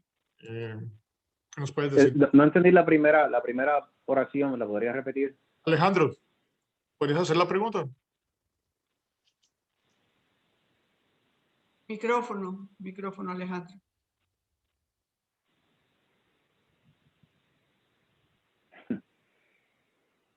No te sale voz. Dice, Ya lo estoy viendo, ¿sí? Voy a leer lo que escribí para tener más certeza de lo que voy a decir, ¿sí? Sí. ¿Existen avances para el tratamiento del glaucoma? ¿Es el glaucoma causante de la malformación del nervio óptico? Pregunto, ¿esta malformación se puede tratar? Pues la glaucoma, ¿verdad? Sí existen tratamientos para la glaucoma, han habido avances en términos de que tenemos muchas más opciones para tratar y controlar la glaucoma de manera más efectiva. la condición, ¿verdad?, de la glaucoma definitivamente sí afecta el nervio óptico. Esa es literalmente la definición de la condición. Que ese daño que usualmente ocurre en el nervio óptico, como había explicado antes, tiende a ser permanente. Que ¿verdad? La meta de todo oftalmólogo es diagnosticar y controlar esta condición antes de que ese daño sea severo, ¿verdad? Obviamente muchas instituciones en los Estados Unidos y internacional están haciendo mucha investigación en términos de cuestiones regenerativas, pero todavía no hay nada, por lo menos en el mercado, que ¿verdad?, que podamos hacer en el caso de que ya haya daño. Creo que hiciste otra pregunta sobre algo congénito. No estoy muy claro de cuál era la pregunta, pero sí hay ciertas glaucomas que son congénitas, pero no sé si es a eso lo que estabas preguntando. Si podrías repetir esa última pregunta, Alejandro, te lo agradezco. No, está bien, me la contestaste, pero hay una cuestión que he tenido en la cabeza siempre, y Julio Verne pensaba en el submarino, nadie le creyó, pero el submarino existe, ¿correcto? Yo estuve en la milicia y bueno, cuando tú entras un cordón tanto por el ojal, llega un momento en el que el cordón pierde su forma y se florea. ¿Sí ves la mano? Sí. Entonces la pregunta mía es, si el nervio óptico se florea por la presión del glaucoma, ¿no podríamos hacer una cirugía determinada, no sé si con cuántica o como qué cosa, para que como en el cordón, se corte la parte dañada y quede la parte buena? Soñar es bueno y imaginar es mejor. Soñar es buenísimo. El problema es que el nervio óptico es prácticamente una extensión del cerebro, ¿verdad? Es un nervio craneal, y de la misma manera que una persona, ¿verdad?, si tiene un derrame cerebral y tiene un déficit neurológico permanente, ¿verdad?, aunque haya mejoría, lo mismo sucede. Es bien difícil regenerar unas neuronas que, ¿verdad?, están establecidas desde que nos desarrollamos, y ahora mismo no hay manera de regenerarlas, pero quizás en algún momento, como usted dice, pues logramos hacer algo parecido, pero por lo menos en mi práctica yo no tengo esa habilidad y no creo que nadie la tenga todavía. Bueno, te deseo que la descubras. Alejandro, ¿de dónde nos visitas y cómo te encontraste con nosotros? En primer lugar, soy aquí de Colombia. Yo soy odontólogo de la Universidad Nacional de Colombia. En el 74 me gradué, o sea que vi a la misma altura de todos los médicos, todo. Los 2 primeros años fueron exactos. Segundo, fui invitado por Margarita Parra de Ser Colombia. Perfecto. Y indudablemente todos estos temas me encantan, porque uno, entre más aprenda, está más convencido de lo que sabe, ¿no? En segundo lugar, como odontólogo tengo un trato muy casi cara a cara con el paciente, ¿sí? Y le puedo decir, miércoles, te está sucediendo esto, te está sucediendo tal cosa, ¿por qué no vas donde el otro odontólogo? ¿O por qué no vas donde el oftalmólogo para que te vea? ¿Sí? O porque hagan una cirugía plástica, cualquier cosa. Entonces, dentro de mi estilo de vida, es ayudarle a la gente que está en mis manos. Fantástico. Gracias, Alejandro. Gracias por conectarte. Tremendo. Mucho gusto. Gracias. Una pregunta para el doctor Posada. Inclusive eso me sucede a mí también, leí la pregunta. A mí me decían ojo de águila. Mi mamá me decía eso por lo menos. Decía, vaya, tú ves hasta allá lejísimo la letra más pequeñita. Yo tengo para acá gafitas. A esos ratos y ahora permanentemente. ¿Por qué no nos hablas un poquito de ese problema de presbicia y qué consiste y qué se puede hacer, si es cirugía para eso? La presbicia es el deterioro en el enfoque en la visión de cerca que normalmente sucede después de los 40, 45 años. Lo común es que una persona que tenga 45 años y que vea perfecto de lejos, digamos es el caso más común, a partir de los 45 años tendrá una disminución en su visión cercana que obliga a que tengamos que usar unos anteojos para mejorar la visión cercana. Podemos detenerlo un poquitico, demorar un poquito, con un poquito de ejercicios y de esfuerzo, tratando de buscar una luz buena para leer y que el tamaño de letra que usamos no sea tan pequeño, Y alargando un poquito el brazo, podemos demorar un poquito el tema, pero finalmente vamos a tener que usar gafas de cerca la mayoría de personas después de cierta edad. Otra cosa es que hay personas que sufren un poquito de miopía y que les ayuda que cuando aprovechan el beneficio de la miopía les permite ver cerquita. Entonces es la persona que usa sus anteojos para lejos y se los quita para leer. A veces combinamos la corrección de anteojos en lejos y cerca usando anteojos de tipo progresivos que nos permiten ver a todas las distancias. La pregunta puntual que nos hacen con frecuencia es: ¿la cirugía de presbicie es para todas las personas? La respuesta es no, no es para todos los casos.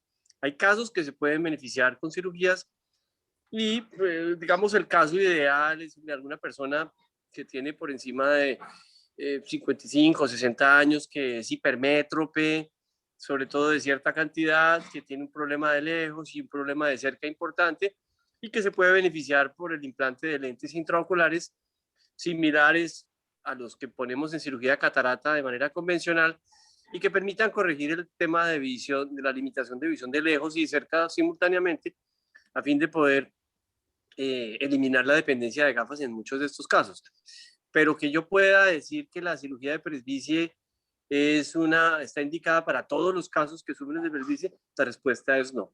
Hay que evaluar qué pacientes se pueden beneficiar y cuáles son buenos candidatos y cuáles no, para poder anticipar un buen resultado en nuestros pacientes. Y el tema de tener un lente, un solo lado, vas a manejar un lente para leer y un lente y otro ojo para mirar de lejos, ¿es algo común que tú haces? Ok, es un sistema que se llama monovisión, en el que dejamos un ojo, el ojo dominante, lo dejamos corregido para visión de lejos y el ojo no dominante para visión cercana, de manera que es un sistema que, si bien no es perfecto, es un sistema que resulta muy práctico en muchos de nuestros pacientes, a fin de no tener una dependencia mayor de anteojos ni de lejos ni de cerca. Es una práctica que hemos hecho en cirugía con relativa frecuencia, evaluando previamente para saber si el paciente puede ser un buen candidato o no. Pero hay pacientes que con lente también se pueden manejar en esa visión, un ojo para lejos y el otro para cerca, o a veces en cirugía replicando ese mismo efecto que se usaría con el lente de contacto. Así es. Perfecto. Sí, hay una pregunta para la doctora Sonia, dice, es de doctor Rubén Arciniegas, que es pediatra. ¿Cuál es su recomendación para evaluar la visión del recién nacido por parte del pediatra al momento del nacimiento, con las dificultades que plantea este momento de adaptación tan complejo? Ok. Los pediatras tienen un arma importante para evaluar a los niños que se llama el reflejo de Bruckner. El reflejo de Bruckner consiste en un espacio con una luz baja, poner al bebé de frente y estimularlos con una luz, y la luz debe ser simétrica. El reflejo de la luz, que es el reflejo rojo de la retina, lo que realmente se transmite, que es el reflejo rojo, debe ser simétrica en ambos ojos. Cuando vemos asimetría en el reflejo luminoso, en el reflejo rojo de la retina, debemos sospechar, uno, que puede haber una catarata congénita. En los estrabismos también se ve asimetría en el reflejo rojo, y tardíamente en los retinoblastomas, y como existen retinoblastomas intrauterinos, que no son los más frecuentes, pero hay niños que nacen con retinoblastoma, es una manera también de hacer una evaluación inicial por el pediatra. Pero idealmente hay que verlos por oftalmología, porque hay que evaluar el fondo de ojo, ver cómo está la retina, que no tenga anomalías congénitas en el nervio óptico, que no tengan cataratas congénitas, que no tengan un glaucoma congénito, porque esas son patologías consideradas de manejo urgente. Sí, gracias. Esta pregunta dice, se me meten las pestañas del párpado inferior, ¿qué puedo hacer? Doctora Ingrid Ulloa.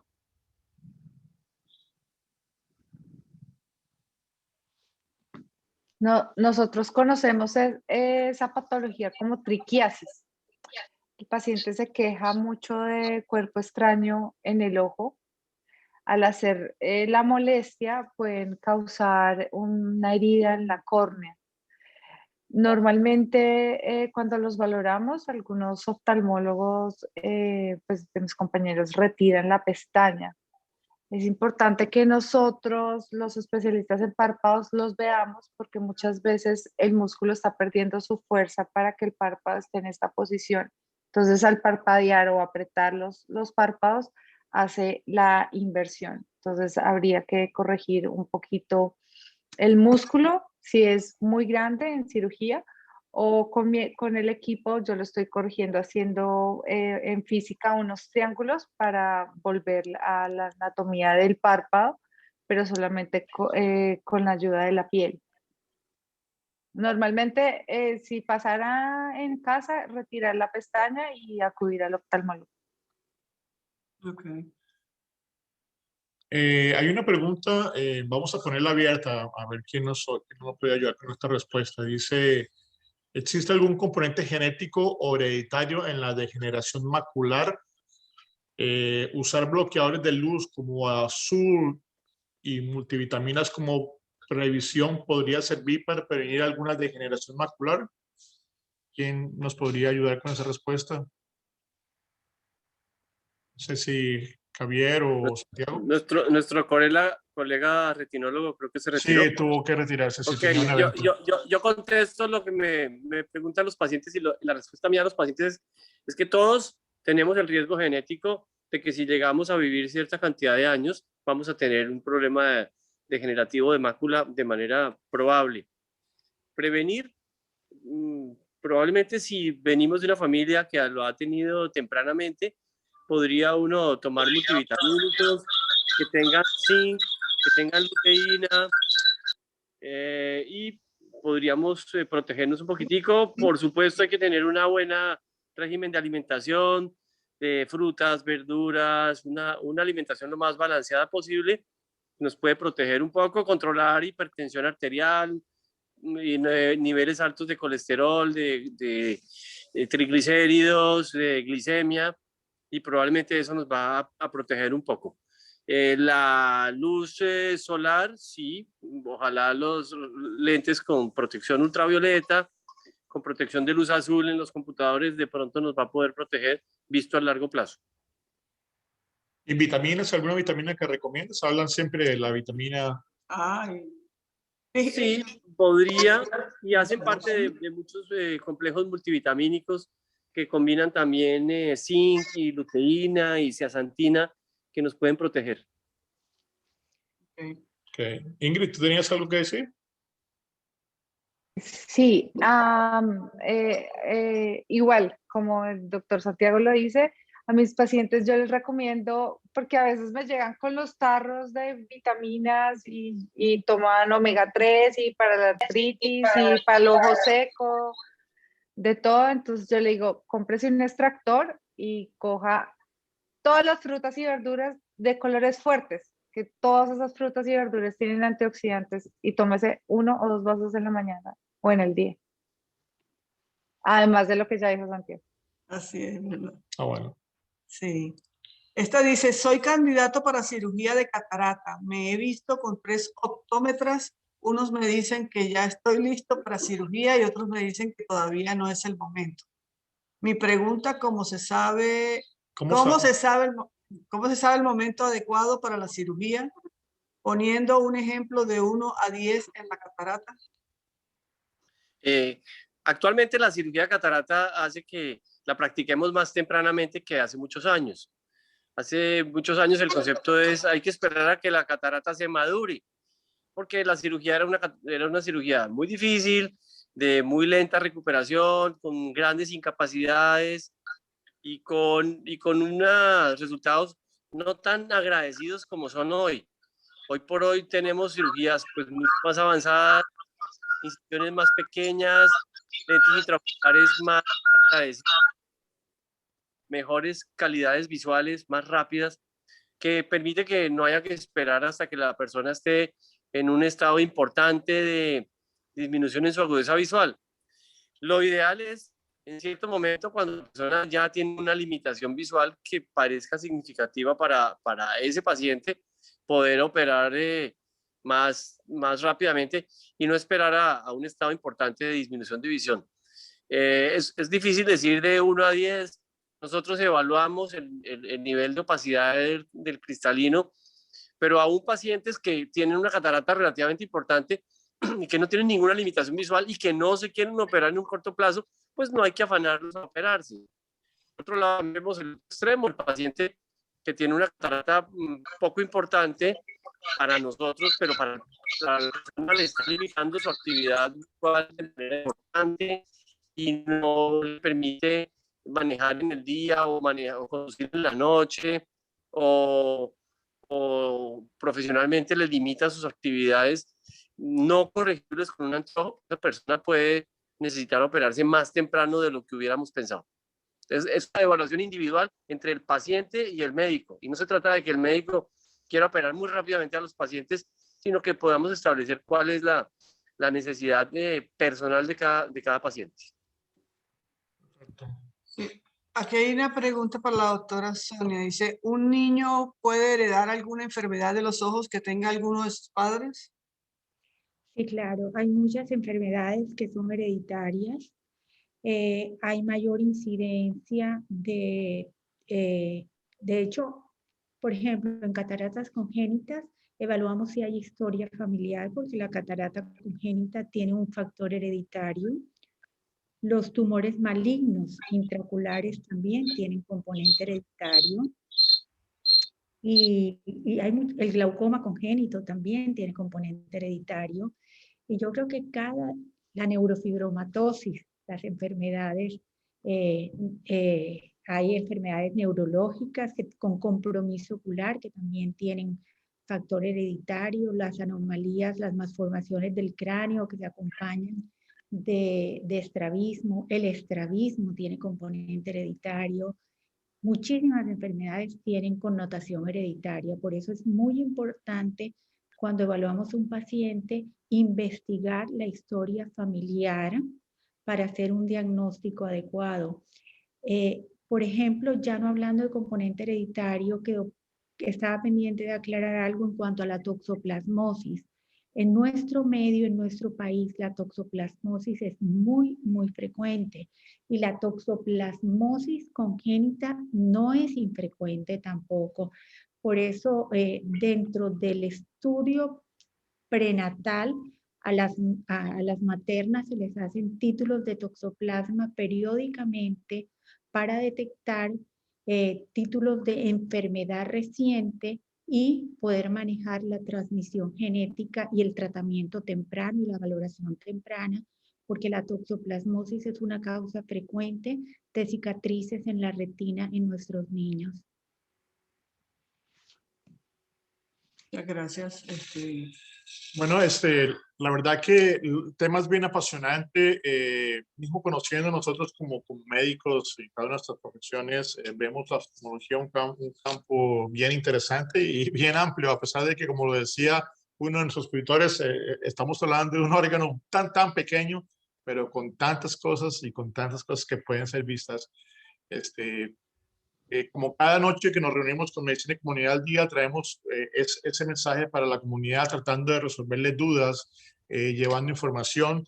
Quiero decirles a todas las personas que nos acompañan esta noche, esta conferencia estará posteada en el canal de YouTube también, de medicinaycomunidadaldía.com. Estará también la conferencia grabada para quien lo quiera volver a escuchar. Agradecerle la participación a cada uno de ustedes que tuvieron su tiempo y pudieron acompañarnos esta noche, las personas que se conectaron en diferentes partes de Latinoamérica. Sé que en Colombia, por algunas personas que identifiqué, hay personas en Bogotá, hay personas en Valledupar, hay personas en Barranquilla, Cartagena, Santa Marta y muchas otras partes. En Estados Unidos también hay personas conectadas de diferentes partes de los Estados Unidos y seguramente de muchas otras partes. Hay personas desde España. Tengo 2 personas conectadas sí. desde España también. Pero la verdad que nos complace que estén pendientes de este programa. En aproximadamente 2 o 3 semanas vendrá nuestro próximo programa que, si a usted le gustó que fue muy bueno, el otro también va a ser tan bueno como en el día de hoy. con un tema apasionante que le va a llevar a todos ustedes. Así que de pronto, como siempre me gusta para cerrar, dejar una reflexión. La primera reflexión que le digo a todas nuestras personas que nos acompañan es que la prevención hace parte importante del tratamiento médico.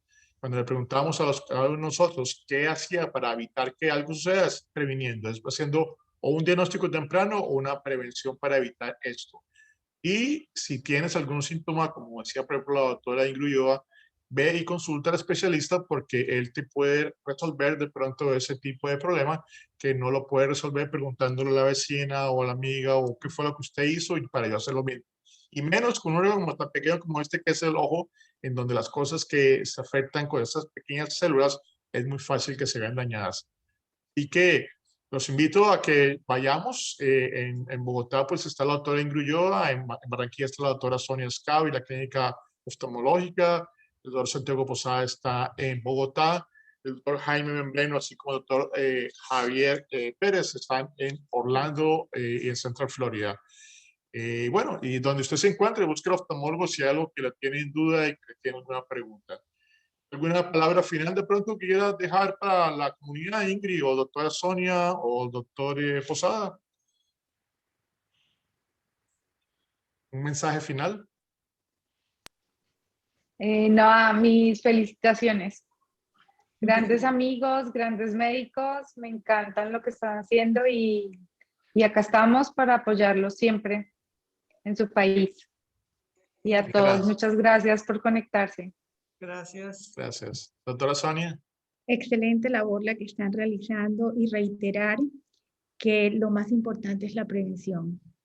¿Sí? Muchas veces cuando ya el daño está hecho, nosotros como médicos, por mucho que queramos ayudar a los pacientes, muchas veces nos encontramos maniatados ante enfermedades que diagnosticadas tempranamente hubiéramos podido solucionar.